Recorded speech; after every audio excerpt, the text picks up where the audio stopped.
Okay, guys, hello and welcome back to Bright Founders Talk from Temi, an international software development company that designs, builds, and delivers software for sustainable businesses and promising startups. Guys, as you can see with us today, we've got a new guest, Steven, founder and chief visionary officer at the College Recruiter. Steven, how are you? Hello. I am great. It's great to be with you today, Matt. Thanks for having me on. Amazing to have you here. I know it's early doors your end, so thank you for coming on so early as well. Steven, before we get started, it's going to be so much better for you to give a succinct explanation of Sure. what it is you're doing at College Recruiter, because obviously the history is so long, so broad. How can you put this down in kind of a couple of sentences? I'm not sure.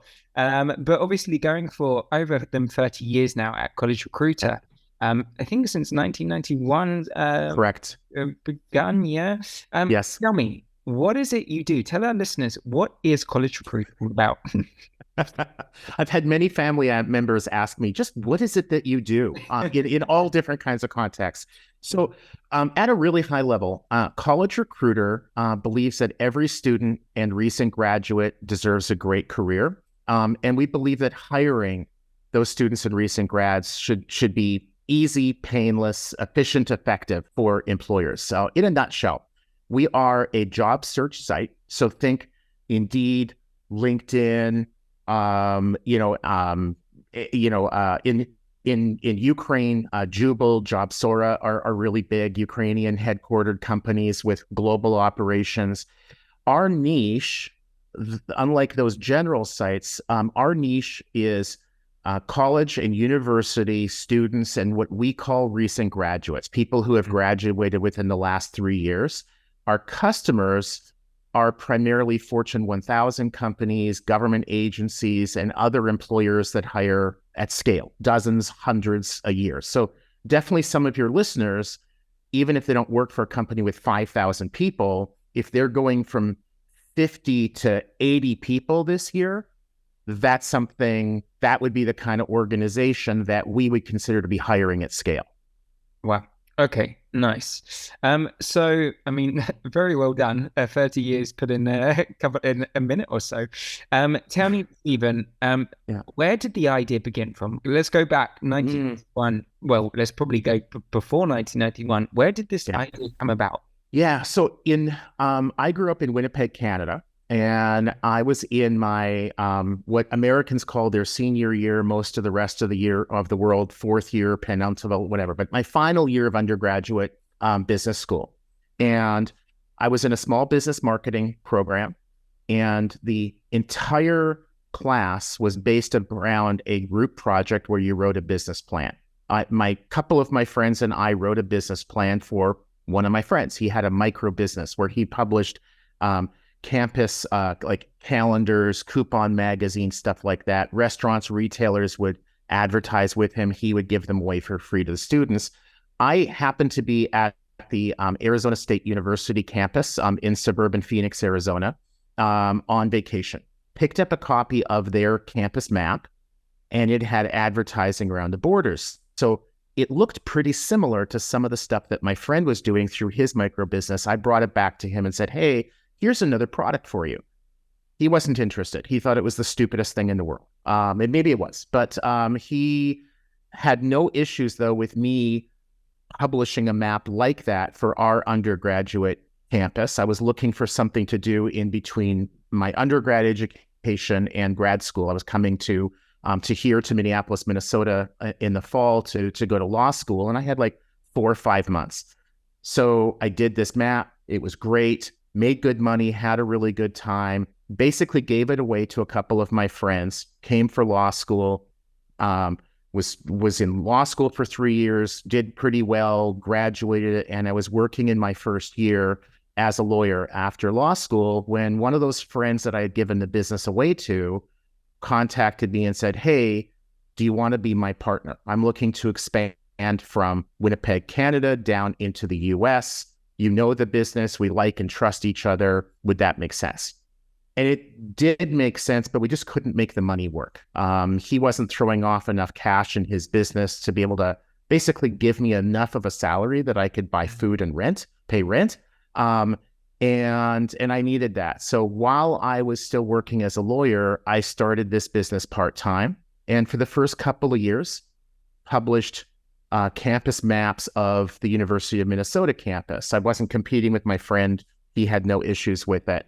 And one thing kind of led to another. I was married, had our first kid by that point. My wife and I were trying to decide, should this business be about publishing campus maps, which would be highly seasonal because that would all be during the summer, or is our expertise, is what really makes us different, and as you can probably guess, this is the direction we went in, is what really makes us different, our understanding of helping mostly small businesses connect with students. And we decided it was that second piece. The map itself was just a product, a vehicle to do that. Well, what students need more than anything else when they arrive on campus, when they're new students, is just to know their way around. So the map does that well. By the time they've been there for 2, 3, 4 years, they don't need a map anymore, they need a job. So we created an employment magazine in '94 called College Recruiter. That was the job title used by, most commonly used by our customers. Employers, somebody in the talent acquisition or HR department that was in charge of hiring students and recent grads, their job title was usually College Recruiter. Mm-hmm. The magazine was out for a couple of years. It was just about nationwide in the US. We were at 200 different schools, 4 different regionalized versions of the magazine. And then this thing called the internet came along. We had one of our part-time employees, a guy who maintained our network when that was still a thing, built the first version of our website for a whopping $3,000. And within a couple of weeks, somebody cold called us and basically said, hey, I see your website. You've got these ads. The ads actually came out of the magazine. How do I run an ad in Dallas, Texas? And we're like, well, we don't have a magazine in Dallas, Texas, but we could charge you the same amount just to run the ad on our website as if you were running an ad in the magazine and got the website ad for free. And he's like, okay, sure. Here's a credit card. Well, when a customer is trying to give you their money, you want to find a way of making that possible. And so that then led us to having e-commerce, which in the mid-90s was really difficult. Now it's not so hard. It had ads, many ads, most pretty quickly that were only on the website. And within a few years, we had shuttered or gotten rid of the print publications. The map went away, the magazine went away. And so by 2000, we were just online, just the job board. Back then, if we had more than about 200 visitors coming to our site simultaneously, it crashed. It just, the technology just couldn't handle it. And you working for a company that helps people with their technology, you're probably going through, okay, I have it narrowed down to 3 or 4 possibilities, and probably all of them were correct. Today, though, we'll often have tens of thousands on our site simultaneously. We help about 13 million a year find employment. Okay, we've got to around the 2000s. So much has changed, obviously, in those 30 years. Technology, but obviously the internet coming along. We've had crises every now and then as well, big ones. Mm-hmm. What has been the biggest kind of disturbance, the biggest challenge you faced within the last 30 years of your whole world of College Recruiter? I'll answer your question directly, and then if it's okay, very briefly indirectly. So the biggest disruption would be another word in our industry, in the job board, recruitment marketplace, online classifieds. The biggest change was the advent or use of smartphones. When people stopped only coming to websites like ours on laptops and desktops, now about 60% of job seekers come to our site on mobiles. But the overwhelming percentage of employers have terrible processes online for people to apply using a mobile device. You have to upload a resume or type in all these forms, and it just doesn't lend itself well to mobile. So our industry is still really struggling with that. So that's in the past the biggest disruption. Yep. I think the biggest disruption that our industry has faced or is actually about to happen. I think we're just at the leading edge, and that's the advent of AI, which is leading Google to change the way it presents its search results. We're going to, over the next few months, I think we're going to see a massive change in the Google search results rather than pages and pages of links. We're about to get like Wikipedia type articles with paragraphs and citations. And I think sites that have depended on free traffic from search engines are about to lose the vast majority of that. And most job boards, not ours, but most job boards, if they lose their free traffic, they lose their traffic because most of them are buying only a small percentage of their traffic. So what are you doing personally then to avoid this kind of disturbance? Yes. So in some ways, it's turning lemons into lemonade. We've never been very good at SEO. We've always had organic traffic. It's always been, if you look at the raw numbers, like how many tens of thousands of people come to our site, that's been good. But in terms of the overall percentage of our traffic, most of it has been paid. So it would fall more into search engine marketing. So one of the things that we do, for example, is we have a number of what we call publishers, other job boards. We send them a feed in an XML file, but the mechanisms aren't all that important. Basically, here's a file of our jobs. We send that to them on an hourly basis. And every time one of their candidates sees one of our jobs and clicks the apply button, they come to our site, instantly redirected to the employer's site. When that happens, the employer pays us for the click. They might pay us $1.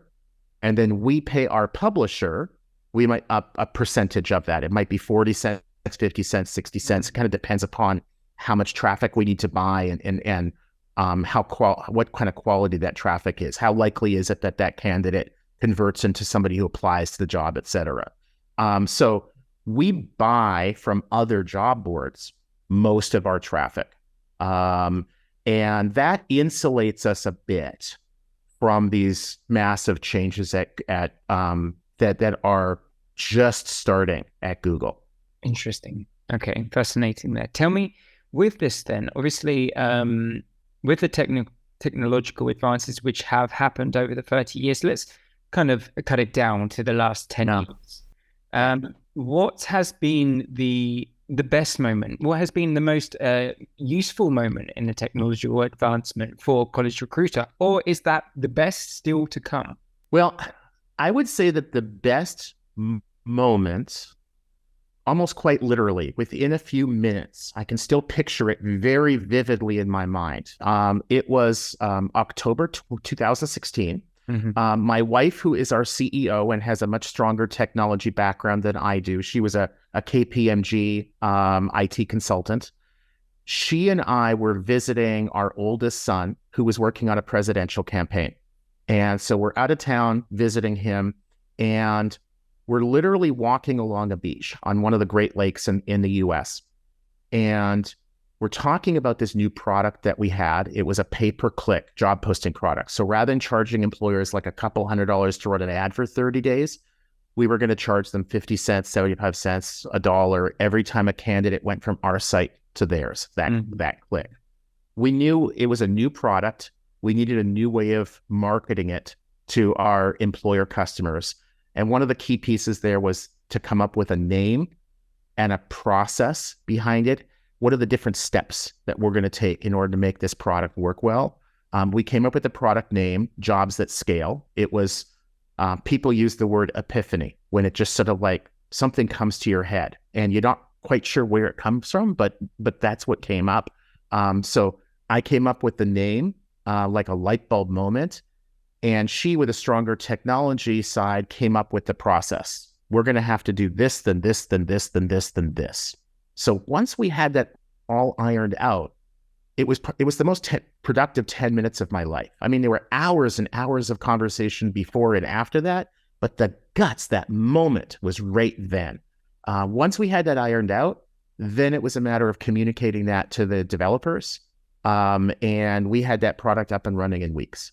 So a lot of it was planning, like to tell the developers clearly, concisely what we wanted, not some vague requirements. Which is difficult to do, very difficult to do. And obviously to actually get the developers to foresee the same kind of image that you've got in your head is a very difficult task to portray. And thank goodness for my wife, Faith, who had that background. So to her, this was just, well, of course, this is how you do it. Anybody who knows me well knows that process is not my strongest asset. If I had done that, I would have been probably like some of your clients where they have this really vague vision, but they can't articulate it. And if they can't explain it to the developer cannot build. You can't build what your customer doesn't even know they want. Mm-hmm. Very difficult task. Absolutely. Tell me there, you're talking about obviously your wife being more the technical side. You name yourself as the visionary. Yeah, the more kind of the bigger picture kind of guy of the company. Mm-hmm. How do you use that on a day-to-day basis? How are you using your visionary skills on a day-to-day basis? Yeah. So one thing that I've learned over the years, I'm 57. One thing that I've learned over the years in basically being in the workforce for 35 or so years is that I'm able in work, not sports, but able to kind of see where things are going. And one way that I do that is in our space, for example, HR, talent acquisition, marketing. We lag behind marketing in other kinds of sectors. So consumer marketing, where companies advertise or market products or services, they tend to be out in front. Following them would be military. Military recruitment advertising is pretty similar to consumer, and then the rest of the employment world. So I learned a long time ago to beg, borrow, and steal what other good ideas from other industries, and then try to figure out how to apply that in our industry. A lot of what I do is have conversations like this. I'm also the host and co-host of a podcast. I write a fair amount, speak at conferences, and just surrounding myself with conversations from people within our industry and, more importantly, outside of our industry really helps me see where do we need to be 2 years from now, 5 years from now. You said that, was it beg, borrow, and steal? Yeah, beg. Yeah. What has been the best beg, borrow, and steal you have got? What has been like that moment? You know, that is there a moment which you remember more so? I think that the best beg, borrow, and steal, what really transformed our company early on, it was 2000. So we were just getting rid of the print publications, maps and employment magazines, and moving our business to be just online. Mm-hmm. And we've partnered with a company. At the time, it was called Artemis HR, named after some Greek god. They quickly changed their name to Beyond.com. And then, I don't know, maybe 5 years ago or so, they changed their name to Next, NEXXT. They sold their domain to Bed Bath & Beyond, a big retailer. That company provided the guts of our site, basically the back end, the database, the job search technology, the resume posting technology. They handled a lot of the tech side for our business. So we basically borrowed their technology, and through that revenue share partnership, we were able to then focus on building our brand, building a customer service team, building a sales team. And then later, we sort of took back the technology piece. We didn't actually plan. That wasn't like some grand design where we're going to like be with them for 4 or 5 years, but it just sort of worked out. We were ready to take that back, and they were ready to have us leave. It was like their business was great, but it was growing in one direction. Our business was great, and it was growing in another direction. And it made more sense for us to be apart than together by the end of it. So it was so partnerships if it's not a real core piece of why your customers use you or why your vendors sell to you, if you can outsource that piece so that you can then focus on what really matters, that's something that I think is really important for, especially for smaller businesses. None of us operate on an island, right? We all partner in some way, shape, or form with other organizations all the time. So how do you consolidate these partnerships then? What kind of skills are you using to consolidate these partnerships in order for them to be used? Consolidate in what way? What do you just sort of manage, like?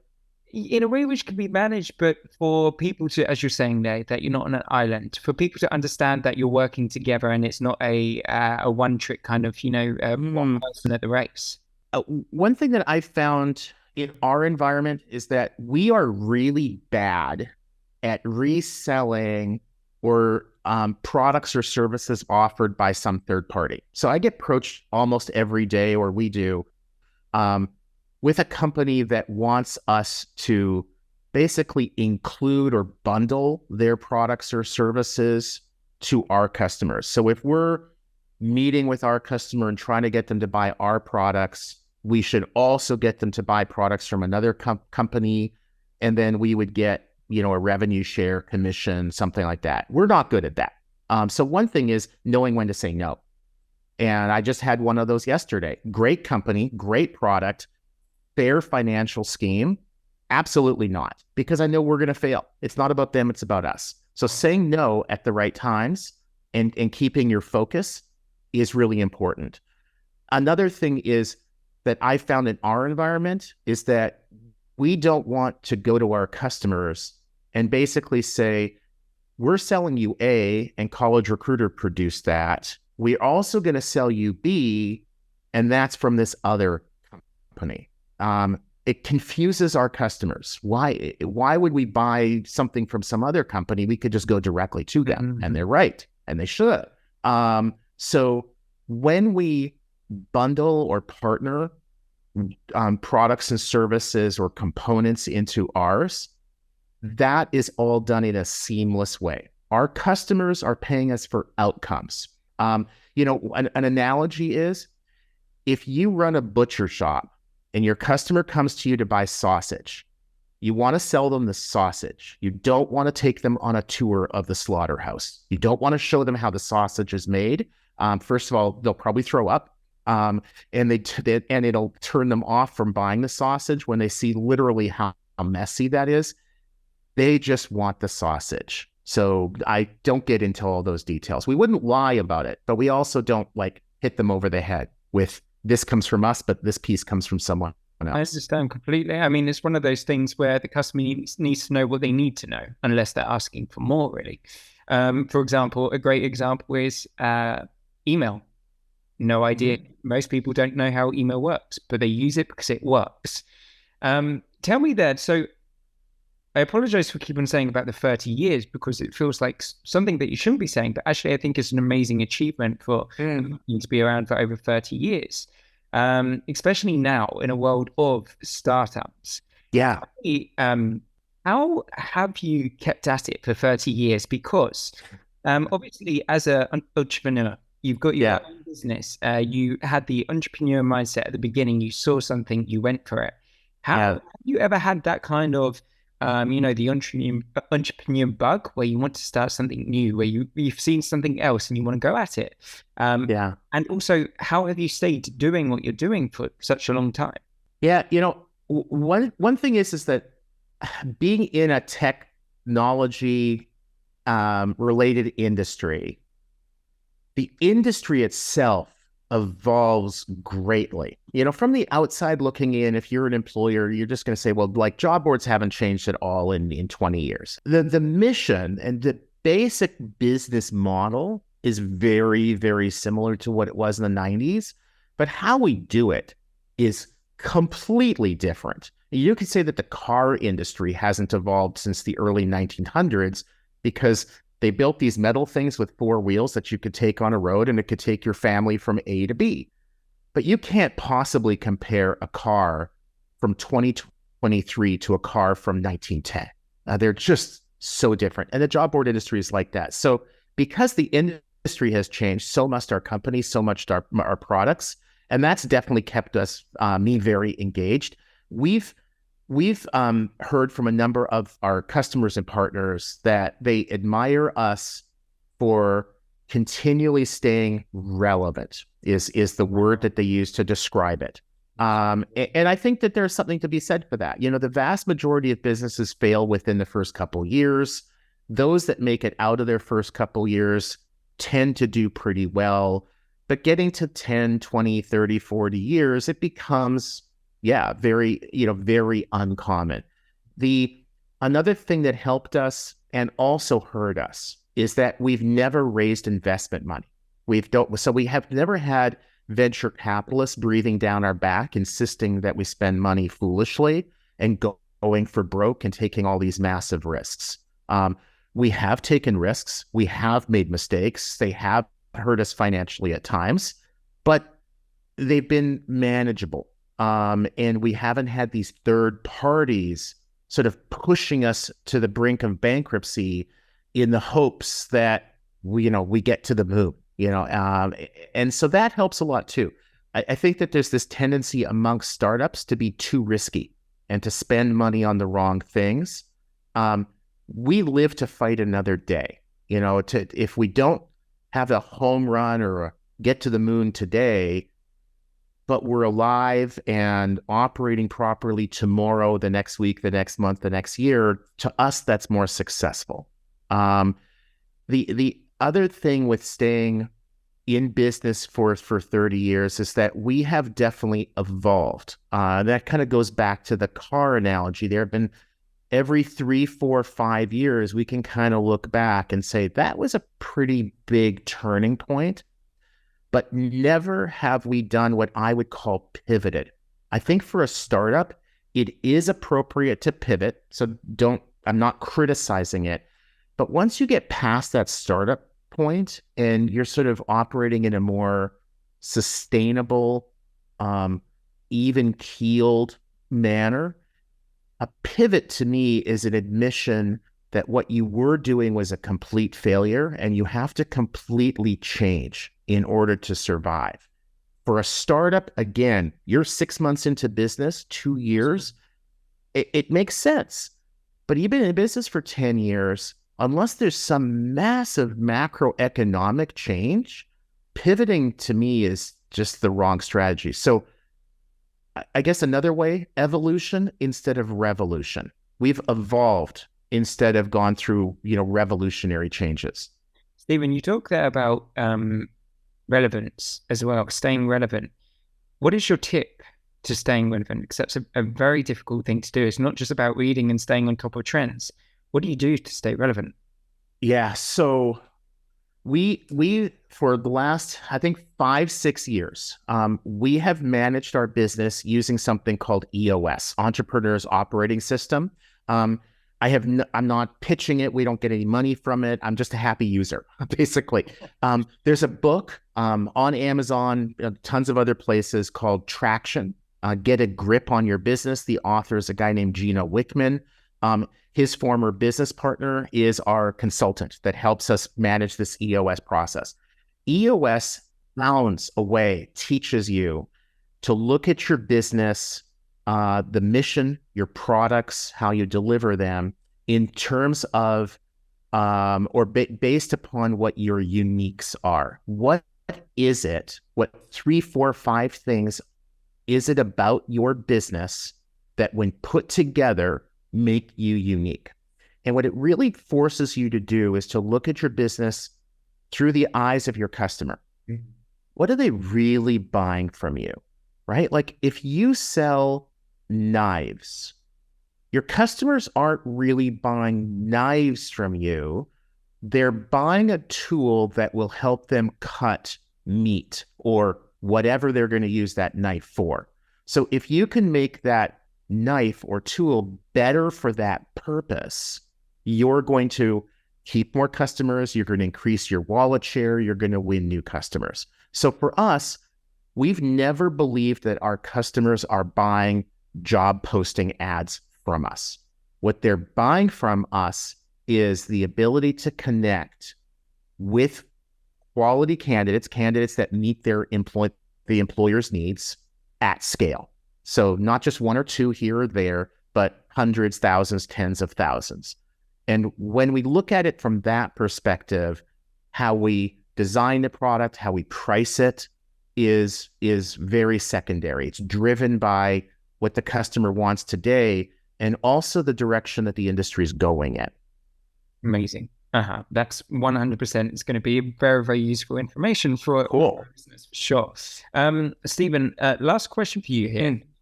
You're talking obviously about you're doing this with your spouse, your wife, and 20 other people. I love it. For many, to be in a company with your partner is a very difficult task to do. What's your advice to be able to work, live, and be in a relationship with your partner, but also run a business? What kind of advice have you got for people? Have there been moments where it hasn't worked, or has it just always clicked? A lot of spouses say this, and they're not sincere. I am sincere. It's due to her far more than it is to me. She has a sort of easygoing, positive personality that makes it really easy to accommodate my eccentricities. Or if I get emotional, she's more likely to be kind of like, it's okay. It was a bad thing, but tomorrow's another day. So I think the best advice I can give you is when your relative calls you on the phone and says, hey, there's this young woman that I think you might want to go on a blind date with, say yes. Very nice. It's like it's a very, very difficult task to find a co-founder. It is. And in all seriousness, I get your point. I think going into business with your spouse is wrong for the vast majority of relationships. And I mean spouse, whether you're married or just, seriously dating, or your life partners, but you don't have that marriage certificate, but you're partners. And I think for the vast majority of partners, it's the wrong thing. A key for us, especially early on, was to understand that she had her areas and I had my areas, and they overlapped. But neither one of us wanted to interfere with what was much more in the other person's lane. So I did a much more of the sales and marketing, and she would never, critique an email proposal that I would send or say, hey, you should be calling this customer. She might gently recommend that or say, hey, I heard the call and I think if you had changed these words to this, it would have been better. But very much in I want to help you be better in a positive way, not in a negative way. Similarly, I would never get into like, oh, we should be using this coding language or posting with this company. That was her domain. We always had some overlap, like you do with all businesses. And we've always been very good at communicating. And I think it's that very good at communicating that's hard for a lot of partners, because inevitably, with most partners, I think you get one who's the boss and the other one who's subservient in that business relationship. And then that carries over to your living room and kitchen table. It's not healthy. And you don't have that at all. It's this equalness between both of you. It absolutely is. And in this EOS, they talk about the visionary for the company, which is me. And they talk about the integrator, which is her. And she's much better at sort of pulling all the pieces together and creating that process and sort of knowing who do we need to have in which seats. I'm much better at sort of a higher level strategic, this is where the business goes. The two of those have to work beautifully together in order for that business to succeed. And even if they work beautifully together, the business still might fail because you might just be producing a product that your customers don't want anymore. People have cars, not horses as much anymore. So you don't need as many horseshoes. Companies that made horseshoes mostly went out of business. That, even if the company was great, the product just wasn't of need anymore. And so I am very fortunate, truly, to have her as my spouse and business partner. she's exceptional. It's so nice. It's so nice to see. And it's so nice to, when you hear these co-founder stories that work out, because it is the yin and yang, and it's a very difficult part to find. And if that doesn't fit, then especially the beginning of a business where it's the most important part of the business, then the likelihood of the business going to be successful, obviously 31 or so years later, College Recruiter is extremely successful in that endeavor as well. So, Steven, thank you very much for coming on to the show. It was so good to pick your brain and just hear everything that you're doing at the College Recruiter. Awesome, Matt. Thank you so much for having me. It's been a pleasure.